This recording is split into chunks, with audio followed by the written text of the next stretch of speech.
हाय हाय रे दैया, मर गई रे बाबा, लुट गई। इस दादूपुर गांव की माटी में मेरा जन्म बीत गया, बाल पक गए, दांत टूट के गिर गए, पर कभी इस घर की चौखट से एक सुई तक चोरी नहीं हुई थी। हे राम, ये कैसा कलयुग आ गया रे।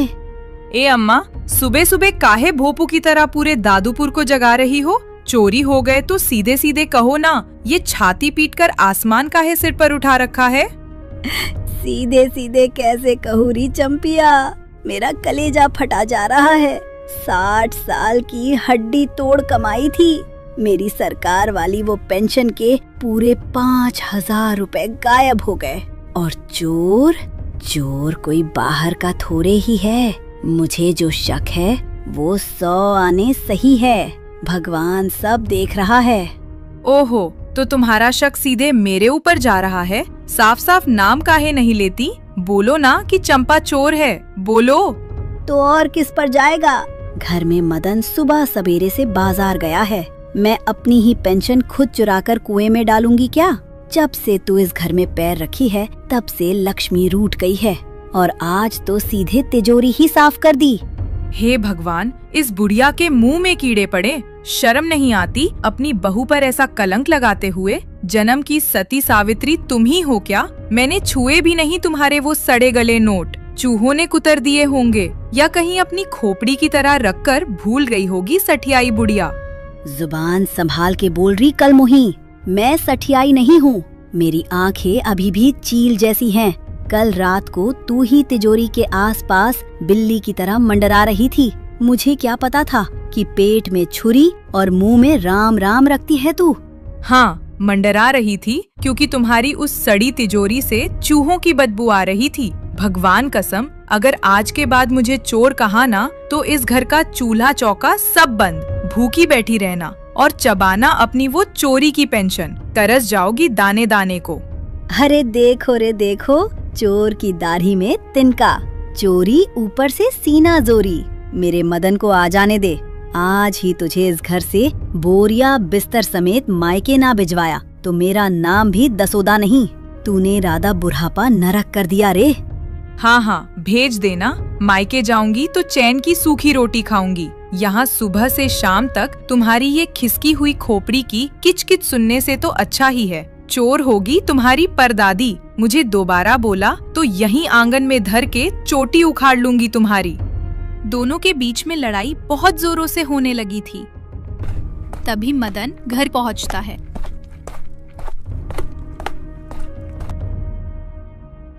अरे ओ चंपा, अरे ओ अम्मा, जल्दी बाहर आओ री, भाग के आओ। देखो मैं बाजार से क्या अनोखी चीज लाया हूँ। अरे जल्दी आओ, वरना पूरे दादूपुर के लोग देखने के लिए घर के बाहर मेला लगा देंगे। लो, आ गया मेरा राजा बेटा। चल बाहर चंपिया, आज तेरे पाप का घड़ा यही फोड़ती हूँ मैं। चलो चलो, मैं भी देखती हूँ कि तुम अपने बेटे के सामने क्या झूठ का जाल बुनती हो। आज दूध का दूध और पानी का पानी हो ही जाए। दोनों गुस्से में पैर पटकती हुई बाहर मुख्य दरवाजे पर आती हैं। बाहर मदन एक दुबले पतले अजीब से दिखने वाले सफेद घोड़े को लेकर आया था। देखो चंपा, देखो अम्मा, तुम्हारा बेटा आज दादूपुर का सबसे बड़ा आदमी बन गया। देखो क्या शानदार सवारी लाया हूँ, राजा महाराजा जैसी। रे मुआ, रे सत्यानाशी, ये क्या उठा लाया बाजार से? ये घोड़ा है या भुखमरी का शिकार हुआ कोई गधा? इसके तो सारे पंजर हिल रहे हैं, पसलियां बाहर निकली हैं। अजी सुनती हो अम्मा, घोड़ा तो बहाना है, ये अपनी अक्ल का दिवाला निकाल के लाया है। ओ जी मदन, घर में खाने को दाना नहीं है, नमक तेल के लाले पड़े हैं, और तुम ये हड्डियों का ढांचा खरीद लाए। कहाँ से आया इसके लिए पैसा? अरे तुम दोनों औरत जात हो ना, इसलिए तुम्हारी बुद्धि हमेशा घुटने में ही रहती है। इस चमत्कारी जीव की कद्र तुम क्या जानो? इसका नाम पप्पू है। अरे मदन भाई, इन औरतों के मुंह मत लगो। ये सुबह सुबह वैसे ही गरमाई हुई हैं। मुझे देखकर तो ऐसा लग रहा है कि ये हरी घास की जगह मुझे ही चबा जाएंगी। हे मैया रे, ये घोड़ा तो बोलता है। भूत है रे बाबा, डायन है ये। ओ जी, ये कैसा मनहूस जानवर ले आए? ये तो आदमियों की तरह जुबान चला रहा है। ए चंपिया, मनहूस किसको बोली रे? खुद सुबह से अपनी सास का खून पी रही है और मुझे मनहूस बोलती है। तमीज से बात कर, मैं खानदानी घोड़ा हूँ। चुप कर नालायक जानवर। और मदन, तू मेरी बात सुन। यहाँ घर में डकैती पड़ गई है, मेरी छाती फटी जा रही है और तुझे इस मरियल टट्टू की पड़ी है। अपनी इस मेहरारू को समझा, इसी ने मेरी पेंशन के 5,000 रुपए उड़ाए हैं। ए मदन, अपनी इस माँ को समझा लो पहले। सुबह से मेरा जी जला रही हैं। अगर अब इन्होंने मुझे चोर कहा तो मैं सीधे कुएं में कूद जाऊंगी और चिट्ठी में नाम इनका लिख दूंगी। हाँ, कूद जा, धरती का बोझ हल्का होगा। और मुझसे ऊंचे सुर में बात मत कर चंपिया, वरना जीभ खींच के हाथ में दे दूंगी। अरे शांत रहो दोनों देवियों। अपने घर में एक नया वीआईपी सदस्य आया है, सुख शांति की बात करो। और तुम दोनों आते ही महाभारत का शंखनाद कर दी। जरा तमीज से बात करो मेरे पप्पू से। हाँ मदन, तू ही बता। कल शाम तक पैसे तिजोरी में थे, आज सुबह गायब। इस घर में इसके अलावा और कौन हाथ साफ कर सकता है? इससे पहले कभी इस घर में फूटी कौड़ी भी चोरी नहीं हुई थी। बात तो अम्मा एकदम सही कह रही है। जब से मैं पैदा हुआ हूँ, इस घर में कभी एक चमचा तक चोरी नहीं हुआ। हमारे घर की साख एकदम गंगा जल जैसी पवित्र है। अच्छा, तो इसका मतलब तुम भी अपनी माँ की हाँ में हाँ मिला रहे हो? तुम भी अपनी इस चंपा को चोर मान रहे हो? जाओ, मैं चली मायके। अरे नहीं चंपा, मेरा वो मतलब नहीं था। शांत गदाधारी भीम, शांत। मेरी पूरी बात तो सुन लो। तो फिर चोर कौन है? आसमान से टपका कोई चोर या कोई जिन्न आया था? नहीं अम्मा, चोर आसमान से नहीं टपका। चोर तुम्हारे ठीक सामने खड़ा है। क्या? तुम? हाँ, न चंपा चोर है न कोई और। वो पेंशन के 5,000 रुपए मैंने ही चुराए थे। रात को जब अम्मा भैंस की तरह खर्राटे ले रही थी, तब मैंने चुपके से तिजोरी से पूरा माल साफ कर दिया था। हैं? तू मेरी कोख से जन्मा मेरा सगा बेटा? तूने अपनी बूढ़ी माँ के पेट पर लात मारी? तूने अपनी माँ की दवाई के पैसे चुराए? अरे अम्मा, चुराई नहीं, उसे सही जगह निवेश किया है। उसी चुराए हुए पैसे से तो मैं ये आलीशान चमचमाता हुआ बोलता हुआ घोड़ा पप्पू खरीद कर लाया हूँ। पूरे 5,000 का नगद सौदा किया है बाजार में। रे मुए, रे नालायक, रे कुल कलंक, मेरी बुढ़ापे की लाठी, मेरी दवाई के पैसे, मेरी पेंशन की गाढ़ी कमाई तू इस मरियल कबाड़ टट्टू पर फूंक आया। तेरी बुद्धि भ्रष्ट हो गई थी क्या? ओहो, तो चोर खुद चोरों का सरदार निकला और सुबह से मरे जा रहे थे दोनों माँ बेटे मेरे पीछे। रे निकम्मे, रे आलसी मक्खी, तुझे शर्म नहीं आई अपनी बूढ़ी माँ के पैसे चुराते हुए? मदन भाई, मुझे लगता है कि यहाँ से भागने में ही भलाई है। ये दोनों औरतें अब चंडी का रूप ले चुकी हैं। मेरा चमड़ा वैसे ही ढीला है, कहीं इनका जूता मुझ पर ना पड़ जाए। 5,000 का घोड़ा लाया है, भाग यहाँ से नालायक। इस घर में तेरे लिए कोई जगह नहीं है। आज तुझे खाना तो दूर, पानी की एक बूंद नहीं मिलेगी। निकल मेरे घर से। हाँ अम्मा, सही कह रही हो। मारो इसे 2 जूता और भाग यहाँ से निकम्मे। दिन भर खा खा के सो जाता है और काम के नाम पर ये आफत उठा लाया है। चल निकल यहाँ से, आज रात को भूखा सोएगा और ओस में लेटेगा, तब अकल ठिकाने आएगी।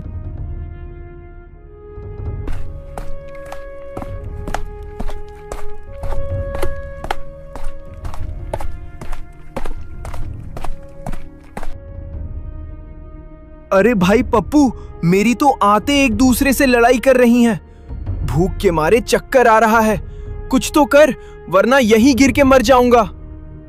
मदन भाई, मैं भी क्या करूं? सुबह जो गोबर में नोट निकाला था, उसके चक्कर में न घास मिली न दाना।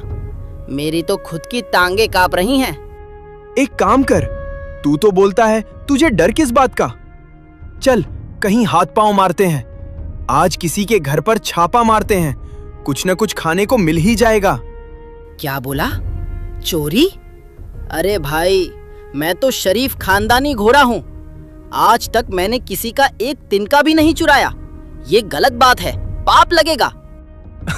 अरे ओ नैतिकता के ठेकेदार, पेट में जब चूहे दौड़ते हैं ना तो सारा पाप और पुण्य का मीटर डाउन हो जाता है। चल मेरे साथ, आज तो चोरी करके ही दम लेंगे।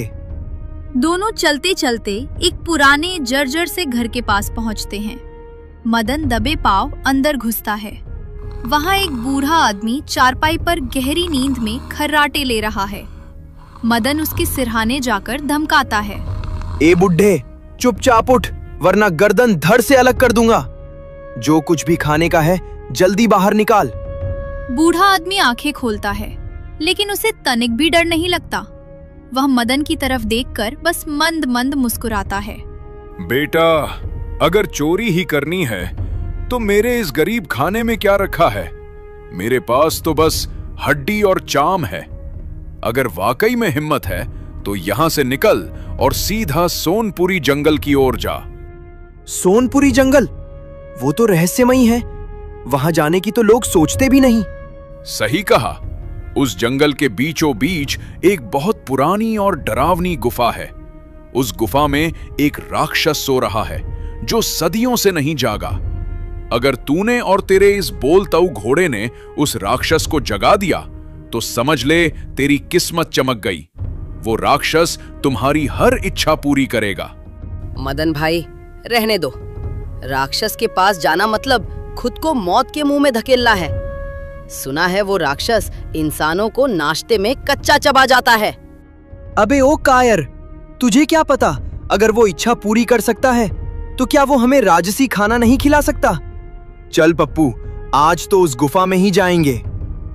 मदन भाई, तुम्हारी ये लालच ही हमें किसी दिन यमराज के पास भेज देगी।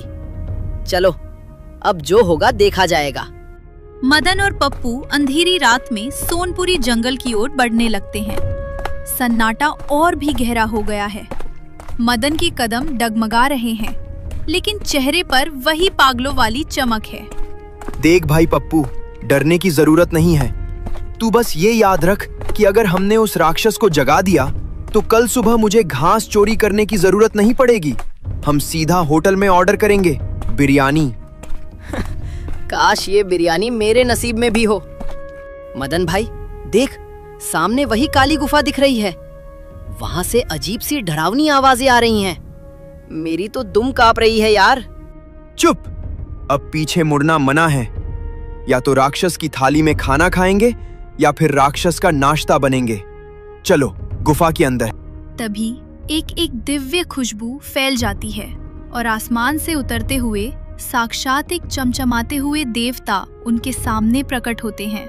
उनके मुकुट और गहनों की चमक से मदन की आंखें चौंधिया जाती हैं। अरे बाप रे बाप! ओ पप्पू, ये कौन है रे? इतना चमकीला आदमी। कोई भूत पूत है या डाकू जो सीधे सोने के कपड़े पहन के आया है? आप कौन हो महाराज? हमारी जान बख्श दो, हमारे पास फूटी कौड़ी नहीं है। मालिक, मेरे असली मालिक, आखिर आपने इस नर्क जैसी पृथ्वी पर मुझे ढूंढ ही लिया। मैं कब से आपकी राह देख रहा था प्रभु। ए पप्पू, ये क्या बकवास कर रहा है रे? तेरा दिमाग सठिया गया है क्या? मलिक काहे चिल्ला रहा है? तेरा मालिक मैं हूं। पूरे 5,000 रुपए नगद देकर लाया हूं तुझे बाजार से। सामने दिख रहा ये राजा तेरा मालिक कैसे हो गया? अरे ओ मदन, अपनी अकल के घोड़े मत दौड़ाओ। ये कोई मामूली राजा या बहरूपिया नहीं है। ये साक्षात स्वर्ग लोक के देवता हैं। मैं इन्हीं का घोड़ा हूँ। अरे मैया रे, साक्षात देवता! हे प्रभु, मुझे माफ कर दो। अनजाने में मैंने आपके पावन घोड़े को अपने घर के आंगन में बांधा, अपनी सास से पिटवाया, इस पर गोबर का इल्जाम लगाया।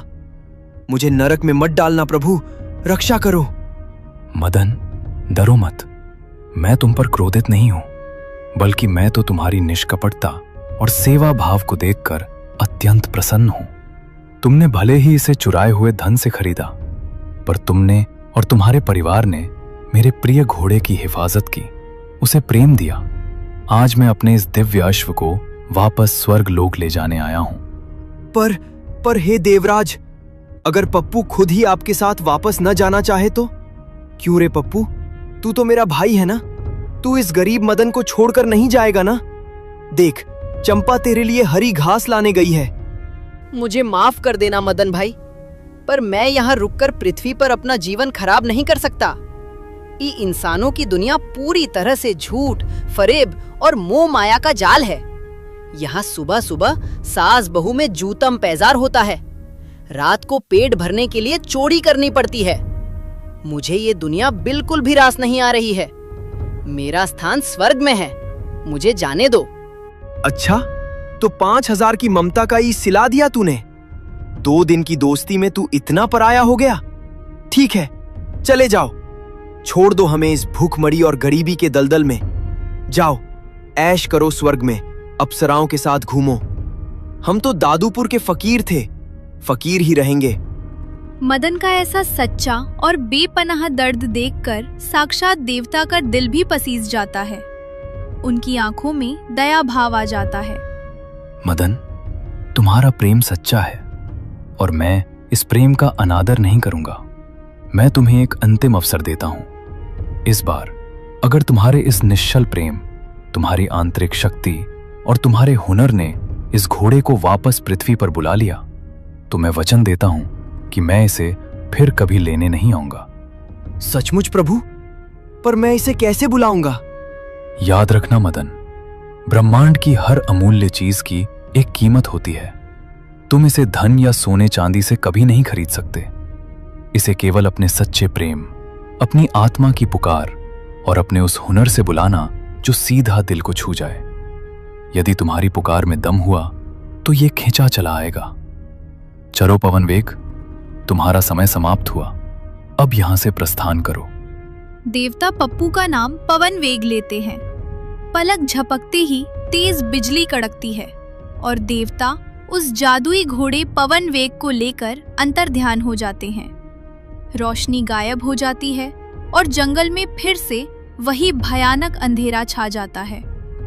मदन अब बिल्कुल अकेला रह गया था। उसकी जेब खाली थी, पेट भूखा था और उसका इकलौता दोस्त भी जा चुका था। लेकिन मदन टूट जरूर गया था, हारा नहीं था। उसके कदम नहीं रुकते। वो अपनी किस्मत को बदलने और अपनी भूख मिटाने के लिए उसी खौफनाक सोनपुरी गुफा की तरफ कदम बढ़ा देता है। चलते चलते आखिरकार वो उस विशाल, डरावनी और काली गुफा के मुंह पर पहुंच जाता है। ए राक्षस भाई, कहाँ दुबक के सो रहे हो महाराज?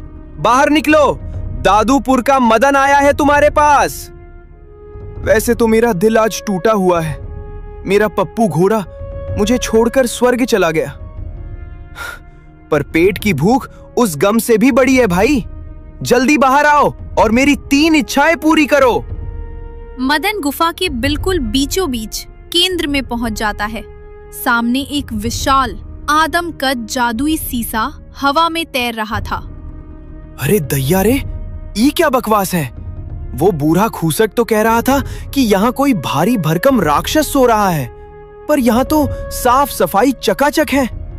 राक्षस के नाम पर यहाँ सिर्फ एक ई सीसा रखा है। ई तो हमारी चंपिया के सिंगारदान वाले कांच जैसा है, बस थोड़ा बड़ा और चमकीला है। मूर्ख मानव, तू जिस राक्षस को इस साधारण गुफा में ढूंढ रहा है वो यहाँ नहीं रहता। ये गुफा तो केवल एक जरिया है। मैं एक जादुई सीसा हूँ। मैं तुझे उस तिलस्मी और गुप्त दुनिया में भेज सकता हूँ जहाँ 3 इच्छाएं पूरी करने वाला वो महान राक्षस वास करता है। लेकिन उस दुनिया का रास्ता इतना आसान नहीं है मानव। ओहो, तो तुम रास्ता बताने वाले मुंशी जी हो? ठीक है भाई, जल्दी से वो जादुई खिड़की खोलो और मुझे उस पार भेजो। मेरे पेट में चूहे कूद कूद कर थक गए हैं, अब वो कुश्ती लड़ रहे हैं। जल्दी करो, मुझे राक्षस से ढेर सारा मालपुआ और 5,000 रुपए की पेंशन मांगनी है। इतनी जल्दी नहीं मदन। मेरी चौखट को पार करने के लिए तुझे अपनी बुद्धि का प्रमाण देना होगा। मैं तुझसे 3 पहेलियां पूछूंगा, वो पहेलियां जो तेरे ही देहाती गांवों की पुरानी कहावतों और लोक कथाओं से जुड़ी हैं। यदि तूने इन तीनों पहेलियों का सही उत्तर दे दिया तो मैं तुझे उस दुनिया का मार्ग दे दूंगी, परंतु यदि एक भी उत्तर गलत हुआ तो तू इसी गुफा में हमेशा के लिए पत्थर का बुत बन जाएगा। बोल, क्या तू तैयार है? हे भगवान, दादूपुर के प्राइमरी स्कूल में तो मास्टर जी की छड़ी के डर से कभी ककहरा याद नहीं हुआ, और आज ई सीसा मेरी परीक्षा ले रहा है। हाँ, पूछो भाई पूछो, हम भी दादूपुर के चतुर सुजान हैं। गांव की कहावतों और पंचायतों में ही हमारा बचपन बीता है। दागू अपनी पहेली। तो सुन मेरी पहली पहेली, जो तेरे देहात के आंगन आंगन में गूंजती है। एक जानवर ऐसा जिसकी दुम पर पैसा, सिर पर है ताज पर नहीं है वो राजा, सावन में रोए और भादों में सोए। बूझो मदन, ये क्या है माजरा? एक जानवर जिसकी दुम पर पैसा।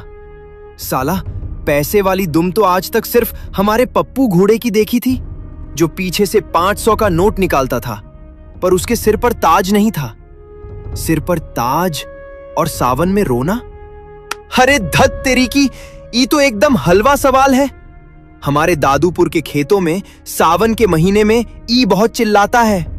तो बताओ मदन, क्या है इसका उत्तर? इसका उत्तर है मोर।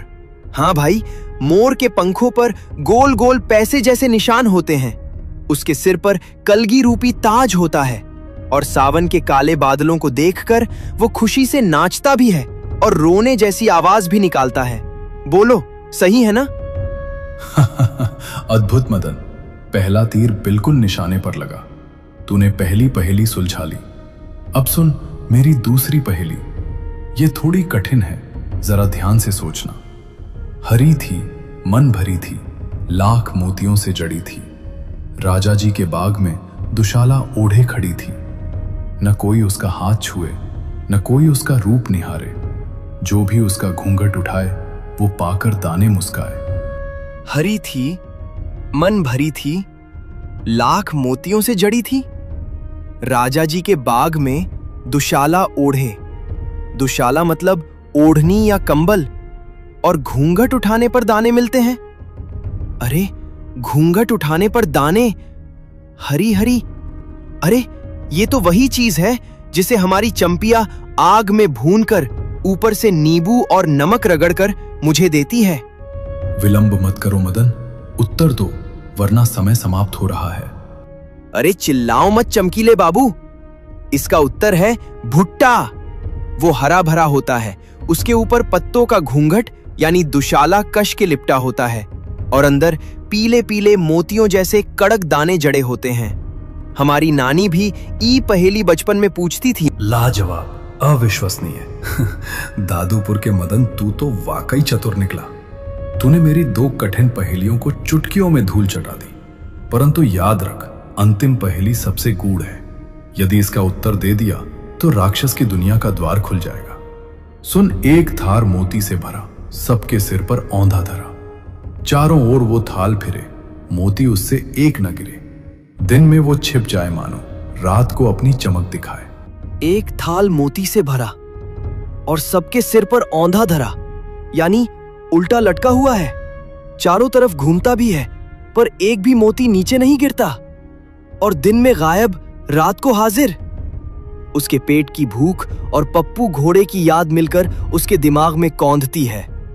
रात को जब मैं और पप्पू घर से भागे थे, तब आसमान में, हाँ, आसमान में कड़कती हुई चांद तारों की महफिल सजी थी। क्या हुआ मदन, मौन क्यों हो गए? क्या हार स्वीकार है? अरे हार माने मेरी परदादी। सुनो सीसे भाई, इसका उत्तर है आसमान और तारे। वो जो ऊपर नीला आसमान है, वो उल्टा थाल जैसा है, और उसमें जड़े हुए टिमटिम करते तारे वो मोती हैं जो कभी नीचे नहीं गिरते। अब बताओ, दादूपुर के मदन पास हुआ कि फेल? धन्य हो मदन, तुम्हारी देहाती बुद्धि और हाजिर जवाबी ने मुझे अत्यंत प्रसन्न कर दिया। तुम परीक्षा में पूर्ण रूप से सफल हुए। अब जैसा मैं कहता हूं वैसा करो। अपनी दोनों आंखें मूंद लो और अपने मन में उस 3 इच्छाओं वाले राक्षस का स्मरण करो। ये जादुई सीसा तुम्हें पलक झपकते ही उस तिलस्मी दुनिया में पहुंचा रहा है। जाओ मदन, अपनी किस्मत का ताला खोलो। हे भगवान, हे संकट मोचन, आंखें बंद कर ली है मैंने। अब जल्दी से पहुंचाओ, कहीं रास्ते में एक्सीडेंट ना हो जाए। मदन के इतना कहते ही मदन एक दूसरी दुनिया में पहुंच जाता है, जहां एक राक्षस सो रहा था। क्या मैं पहुंच गया? अरे बाप रे, ये तो गजब जगह है। अरे राक्षस भाई तो सो रहा है। अबे मोटे सांड उठ जा भाई, उठा ना रे, उठ भाई। कौन है रे? कौन है वो गुस्ताख कीड़ा जिसने सदियों से सो रहे महान काल भैरव राक्षस की नींद खराब करने की जरूरत की? मैं उसे कच्चा चबा जाऊंगा। अरे ओ काल भैरव भाई, चिल्लाओ मत, मैं कोई कीड़ा नहीं हूं, दादूपुर गांव का मदन हूं। उस जादुई शीशे की 3 पहेलियां बूझकर अपनी जान दांव पर लगाकर यहां आया हूं। मुझे पता चला है कि तुम जागने के बाद 3 इच्छाएं पूरी करते हो। चलो जल्दी से मेरी विश पूरी करो, मुझे बड़ी जोरों की भूख लगी है। तो तू पहेलियां सुलझा कर आया है, चतुर मानव। नियम तो यही है कि मैं जागने पर 3 इच्छाएं पूरी करता हूं। बोल, तेरी पहली इच्छा क्या है? धन दौलत, महल या इस पूरी दुनिया का राजपाट? नहीं राक्षस भाई, मुझे न धन चाहिए, न दौलत, न सोने का महल। मेरी पहली इच्छा सिर्फ इतनी है कि मेरा वो जादुई घोड़ा, मेरा भाई पप्पू जिसे स्वर्ग के देवता अपने साथ ले गए हैं, वो इसी वक्त मेरे पास वापस आ जाए। मैं उसके बिना एक पल नहीं रह सकता। मुझे मेरा पप्पू वापस ला दो। तथास्तु।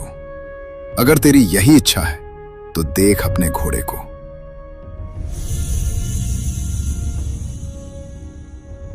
पप्पू मेरे भाई, तू वापस आ गया। देख, मैं तुझे लेने इस भूतहा दुनिया तक चला आया। मदन भाई, मुझे माफ कर देना। स्वर्ग में परियां तो बहुत थी और हरी घास भी सोने के थाल में मिलती थी, पर वहां तुम्हारे जैसा दिल से चाहने वाला कोई दोस्त नहीं था। मुझे तुम्हारी बहुत याद आ रही थी। बस मानव, अब मेरी बात ध्यान से सुन। सदियों तक भूखे सोने के कारण मेरी शक्तियां अब बहुत क्षीण हो चुकी हैं। मैं तुम्हारी केवल यही एक इच्छा पूरी कर सकता हूं। बाकी की 2 इच्छाएं अब मैं पूरी नहीं कर पाऊंगा। ये क्या बेईमानी है राक्षस भाई? कॉन्ट्रैक्ट तो 3 विश का हुआ था, तुम तो बीच रास्ते में ही मुकर गए। मूर्ख, मैंने कहा ना कि मेरी शक्ति समाप्त हो चुकी है। अगर तुझे अपनी बाकी की 2 इच्छाएं पूरी करवानी है और इस घोड़े को हमेशा के लिए अपने पास सुरक्षित रखना है, तो तुझे यहां से उत्तर दिशा में स्थित अमर कुंड जाना होगा। उस खौफनाक कुंड से मेरे लिए अमर जल लेकर आ। जब मैं वो जल पीऊंगा तभी मेरी शक्तियां वापस आएंगी। अन्यथा जैसे ही मैं दोबारा सोऊंगा, ये घोड़ा वापस गायब हो जाएगा। ठीक है काल भैरव भाई, अगर अपने भाई पप्पू के लिए मुझे मौत के कुएं में भी कूदना पड़े तो मदन पीछे नहीं हटेगा। हम दोनों अभी अमर कुंड के लिए निकलते हैं और तुम्हारे लिए वो जल लेकर आते हैं। तो दोस्तों, हमारी आज की कार्टून कहानी यहीं पर समाप्त होती है। आपको मदन, चंपा, बूढ़ी सास और हमारे प्यारे बोलते हुए घोड़े पप्पू की ये अनोखी और फनी दास्तान कैसी लगी? कमेंट्स में जरूर बताइएगा। इस कहानी से हमें ये सीख मिलती है कि दोस्ती दुनिया की सबसे बड़ी चीज होती है।